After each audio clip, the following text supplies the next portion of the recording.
ಶ್ರೀ ಗುರುಭ್ಯೋ ನಮಃ. ಶ್ರೀ ಸಾಯಿ ಸದ್ಗುರುಭ್ಯೋ ನಮಃ. ಎಲ್ಲರಿಗೂ ನಮಸ್ಕಾರ. ನನ್ನ ಹೆಸರು ಶ್ರೀ ಗುರುರಾಜ. ನನ್ನ ಚಾನಲ್ ಹೆಸರು ಶ್ರೀ ಸಾಯಿ ಗುರು ಜ್ಯೋತಿಷ್ಯ. ನನ್ನ ಚಾನಲನ್ನು ಸಬ್ಸ್ಕ್ರೈಬ್ ಮಾಡಿ, ನೋಟಿಫಿಕೇಶನ್ ಮುಖಾಂತರ ನಮ್ಮ ಎಲ್ಲ ವಿಡಿಯೋಗಳು ನಿಮ್ಮ ಹತ್ರ ತಲುಪುತ್ತವೆ. ಮಕರ ರಾಶಿಯ 2025 ಉಗಾದಿ ವರ್ಷ ಭವಿಷ್ಯ ಮಾರ್ಚ್ 30, 2025 ವಿಷುವಸುನಾಮ ಸಂವತ್ಸರ ಆರಂಭವಾಗುತ್ತದೆ. ಕ್ರೋಧಿನಾಮ ಸಂವತ್ಸರವನ್ನು ದಾಟಿ ಮುಂದಕ್ಕೆ ಹೋಗುತ್ತೇವೆ. ಈ ಸಮಯದಲ್ಲಿ ತುಂಬ ಜನರಿಗೆ ತಮ್ಮ ರಾಶಿಗೆ ಉಗಾದಿಯ ನಂತರದ ದಿನಗಳು ಹೇಗಿರುತ್ತವೆ ಎಂದು ತಿಳಿಯುವ ಕುತೂಹಲ ಇರುತ್ತದೆ.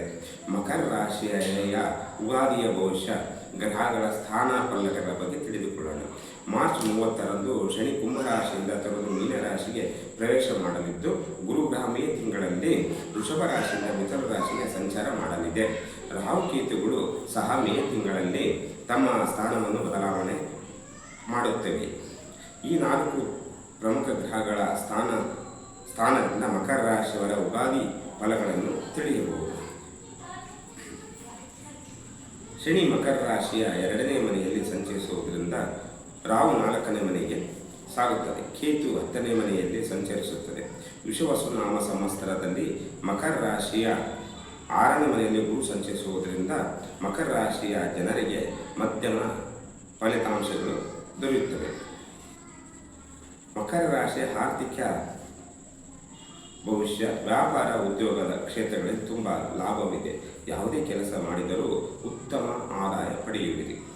ಹೀಗಾಗಿ ಉಗಾದಿಯ ನಂತರ ನಿಮ್ಮ ಆರ್ಥಿಕ ಜೀವನ ಅದ್ಭುತವಾಗಲಿದೆ. ಶನಿ ನಿಮಗೆ ಉತ್ತಮ ಫಲವನ್ನು ನೀಡಲಿದ್ದು, ಮುಟ್ಟಿದ್ದೆಲ್ಲ ಚಿನ್ನವಾಗಲಿದೆ. ಮನೆಯಲ್ಲಿ ಸಂಪತ್ತು ನೆಲೆಸಲಿದೆ. ಆರ್ಥಿಕ ಸಮಸ್ಯೆಗಳು ದೂರವಾಗುತ್ತವೆ. ಮಕರ ರಾಶಿಯ ಕೌಟುಂಬಿಕ ಜೀವನದಲ್ಲಿ ಪ್ರೀತಿ ಹೆಚ್ಚಾಗಲಿದೆ. ಒಬ್ಬರಿಗೊಬ್ಬರು ಪರಸ್ಪರ ಸ್ನೇಹ ಪ್ರೀತಿಯಿಂದ ಇರುವಿರಿ. ಹೊಂದಾಣಿಕೆ ಇರುತ್ತದೆ. ಯಾವುದೇ ಮನಸ್ತಾಪ ಜಗಳಗಳು ಬರುವುದಿಲ್ಲ. ನಿಮ್ಮೊಂದಿಗೆ ಸಂಬಂಧಿಕರು ಅನನ್ಯವಾಗಿರುತ್ತಾರೆ. ಮನೆಯಲ್ಲಿ ಶಾಂತಿ ವಾತಾವರಣ ಇರುತ್ತದೆ. ಮಕರ ರಾಶಿಯವರ ಶೈಕ್ಷಣಿಕ ಜೀವನ ಉತ್ತಮವಾಗಿರುತ್ತದೆ. ವಿದ್ಯಾರ್ಥಿಗಳಿಗೆ ಉತ್ತಮ ಸಮಯ ಇದಾಗಿದೆ. ಯಾವುದೇ ಕೋರ್ಸ್ಗಳಲ್ಲಿ ಉತ್ತಮ ಫಲಿತಾಂಶ ಸಿಗಲಿದೆ. ಶಿಕ್ಷಣದಲ್ಲಿ ಮೆಚ್ಚುಗೆ ಪಡೆಯುವಿರಿ. ಕಷ್ಟಪಟ್ಟು ಅಧ್ಯಯನ ಮಾಡಿದ ಫಲಗಳು ನಿಮಗೆ ಪಡೆಯುವಿರಿ. ಶಿಕ್ಷಣದಲ್ಲಿ ಯಾವುದೇ ಸಮಸ್ಯೆಗಳು ನಿಮ್ಮಿಂದ ಇದ್ದರೂ ದೂರವಾಗುತ್ತವೆ. ಮಕರ ರಾಶಿಯ ವೃತ್ತಿ ಜೀವನದಲ್ಲಿ 3ನೇ ಮನೆಯಲ್ಲಿ ರಾಹು ಪ್ರಭಾವದಿಂದ ವ್ಯಾಪಾರ ಚಟುವಟಿಕೆಗಳು ಅಡೆತಡೆ ಉಂಟಾಗಬಹುದು. ಆದರೂ ಉದ್ಯೋಗ ಪ್ರಯತ್ನಗಳು ಯಶಸ್ವಿಯಾಗುತ್ತದೆ. ಇನ್ನು ಉದ್ಯೋಗ ಕ್ಷೇತ್ರದಲ್ಲಿ ಸಾಕಷ್ಟು ಲಾಭವಾಗಲಿದೆ. ಯಾವುದೇ ಹೊಸ ಪ್ರಯತ್ನಗಳಲ್ಲಿಯೂ ಯಶಸ್ಸು ನಿಮ್ಮದಾಗಲಿದೆ. ನ್ಯಾಯಾಲಯಗಳ ಪ್ರಕರಣಗಳಲ್ಲಿ ವೆಚ್ಚಗಳು ಹೆಚ್ಚಾಗಬಹುದು. ಈ ವರ್ಷ ಮಕರ ರಾಶಿಯವರಿಗೆ ಒಟ್ಟಾರೆ ಸರಾಸರಿ ಫಲಿತಾಂಶ ಹೆಚ್ಚಾಗಿರುತ್ತದೆ. ಮಕರ ರಾಶಿಯವರ ಆರೋಗ್ಯದಲ್ಲಿ ಚೇತರಿಕೆ. ಮಕರ ರಾಶಿಯವರಿಗೆ ಗುರುವಿನ ಪ್ರಭಾವ ಚೆನ್ನಾಗಿದ್ದು, ಶುಭ ಕಾಲದ ಫಲಗಳು ಗುರುವಿನಿಂದ ಸಿಗುತ್ತವೆ. ದೇಹದಲ್ಲಿ ಆರೋಗ್ಯ ಬದಲಾವಣೆ ಆಗುತ್ತವೆ. ದೀರ್ಘಕಾಲದ ಸಮಸ್ಯೆಗಳು ನಿವಾರಣೆ ಆಗುತ್ತವೆ. ಹೊಸ ಕೆಲಸಗಳಲ್ಲಿ ಉತ್ಸಾಹ ಹೆಚ್ಚಾಗಲಿದ್ದು, ಹೊಸ ಕೆಲಸಗಳು ನೀವು ಮಾಡುತ್ತೀರಿ. ಹೊಸ ಆಲೋಚನೆಗಳು ಬರುತ್ತವೆ. ಇನ್ನು ಈ ವರ್ಷ ಪೂಜ್ಯರ ಪುಣ್ಯಕ್ಷೇತ್ರಗಳ ದರ್ಶನ ಮಾಡುವಿರಿ. ಈ ಸಮಯದಲ್ಲಿ ದೈಹಿಕ ಚಟುವಟಿಕೆಗಳು ಹೆಚ್ಚಾಗಿರುವವು. ಇನ್ನು ಈ ವರ್ಷ ಉತ್ತಮ. ಮಕರ ರಾಶಿಯವರ ದಾಂಪತ್ಯ ಜೀವನ ಪ್ರೇಮಿಗಳಲ್ಲಿಯೂ ಹೊಂದಾಣಿಕೆ ಕಂಡುಬರಬಹುದು.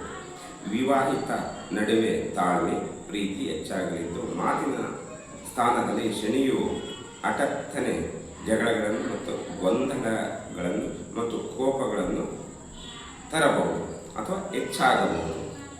ಇನ್ನು ರಾಜಕೀಯದಿಂದ ಈ ಮಕರ ರಾಶಿಯವರು ದೂರವಿರುವುದು ಉತ್ತಮ. ಬಂಧು ಬಾಂಧವರೊಂದಿಗೆ ಪ್ರೀತಿ ವಿಶ್ವಾಸದಿಂದ ಕಾಲ ಕಳೆಯುವಿರಿ. ಒಳ್ಳೆಯ ಜೀವನ ನಡೆಸುವಿರಿ.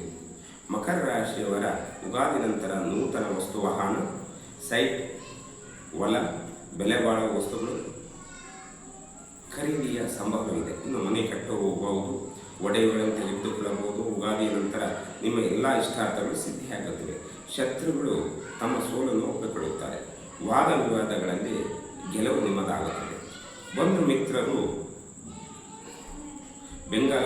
ಬೆಂಗಾವಲಾಗಿ ನಿಲ್ಲುತ್ತಾರೆ. ಇನ್ನು ಶನಿಯಿಂದ ನಿಮಗೆ ಉತ್ತಮ ಫಲ ಸಿಗಲಿದೆ. ಮಕರ ರಾಶಿಯವರಿಗೆ ಈ ವರ್ಷ ಮಾಡುವಂಥ ಸರಳ ಉಪಾಯಗಳು. ಶನಿ ಮಂತ್ರವನ್ನು ಹೇಳುವುದರಿಂದ ಒಳ್ಳೆಯದಾಗುತ್ತದೆ. ನಿಮ್ಮ ತಾಯಿಗೆ ಹೆಚ್ಚಿನ ಗೌರವವನ್ನು ಕೊಡಿ.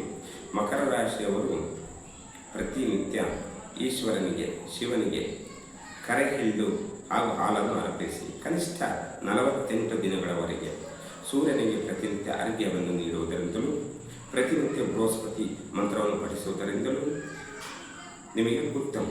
ವರ್ಷದಲ್ಲಿ ಕನಿಷ್ಠ ಒಂದು 5 ಸಾರಿ ಆದರೂ ಈಶ್ವರನಿಗೆ ಪ್ರದೋಷ ಕಾಲದಲ್ಲಿ ರುದ್ರಾಭಿಷೇಕ ಮಾಡುವುದರಿಂದಲೂ ಉತ್ತಮ. ಇನ್ನು ಸಮಯ ಸಿಕ್ಕರೆ ನಿತ್ಯ ಶಿವಸೂಕ್ತವನ್ನು ಪಠಿಸಿ. ಶನಿವಾರ ಬ್ರಾಹ್ಮಣರಿಗೆ ಧಾನ್ಯಗಳನ್ನು ದಾನ ಮಾಡುವುದರಿಂದಲೂ ಉತ್ತಮ. ಇನ್ನು ನಿರ್ಗತಿಕರಿಗೆ ವಸ್ತ್ರದಾನ, ಅನ್ನದಾನ ನೀಡುವುದರಿಂದಲೂ ಬಹಳ ಉತ್ತಮ. ಬೆಳ್ಳಿಯ ಆಭರಣ ಧಾರಣೆ ಉತ್ತಮ. ಅಂಧರಿಗೆ ಅನ್ನದಾನ, ಅವಶ್ಯಕತೆ ವಸ್ತುಗಳ ದಾನ ನೀಡುವುದರಿಂದಲೂ ನಿಮಗೆ ಪ್ರಗತಿ. ಅದೇ ರೀತಿಯಲ್ಲಿ ಈ ವರ್ಷ ನೀವು ಅತಿ ಹೆಚ್ಚಾಗಿ ಗುರುಗಳ ಆಶೀರ್ವಾದ, ಗುರು ದರ್ಶನ ಹಾಗೂ ಸಮಯ ಸಿಕ್ಕರೆ ಗುರುವಾಯೂರಿನಲ್ಲಿ ಶ್ರೀ ಕೃಷ್ಣನ ದರ್ಶನ ಮಾಡುವುದರಿಂದಲೂ ನಿಮ್ಮ ಈ ವರ್ಷದ ಭವಿಷ್ಯ ಉತ್ತಮವಾಗಲಿ. ನಮ್ಮ ಚಾನಲನ್ನು ಸಬ್ಸ್ಕ್ರೈಬ್ ಮಾಡಿ, ನಿಮ್ಮ ಅನಿಸಿಕೆಗಳನ್ನು ಕಮೆಂಟ್ ಮುಖಾಂತರ ತಿಳಿಸಿ.